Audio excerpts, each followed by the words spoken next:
So yan mga tol, no, tuturuan ko kayo ngayon kung paano magkabit ng tail tidy dito kay Gixxer mga tol. Ito nga yung stock na fender natin mga boss, no, ilalagay natin itong tail tidy nya. Bale, alisin mo lang yung bolts muna dito sa baba yung mga tol. Ito, gagamitan nga lang natin yan tol ng size 10 na socket, no. At yan nga mga boss, natanggal ko na at pinapaluwagan dito sa may video natin na ito. Bale yan nga boss, natanggal na natin. Din ang susunod natin dyan ay yung wirings naman niya sa may upuan.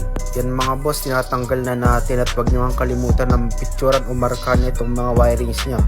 Para sa ganun, hindi kayo malito pag ibabalik nyo na. So yan mga boss, no, alisin nga lang natin yung mga bolts niya para malis natin yung mga wirings at yung turn signal niya. Bali yan nga mga boss, no, natanggal ko na at ayun yung gagamitin natin para sa tail tidy mamaya. Ayun na nga mga boss, natanggal na natin. Alright, it's time for our tail tidy. Ayun na nga mga boss, at talagang lapat na lapat. Kung kumuha ka nga nito, talagang plug and play na nga siya. Bali sa paglagay nga tol, parang yung pag-alis mo lang rin kanina. Mas pinadalay nga lang dahil naka tail tidy na. Ayun nga mga boss, tignan nyo kung gaano kaganda.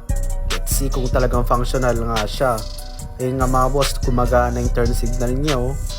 Diba, napakalupit. Bali yan yung naging itsura niya mga boss, no. Sa mga nagbabalak mag DIY dyan na tail tidy, lalagay ko na nga yung link dyan sa aking yellow basset mga tol. Ride safe!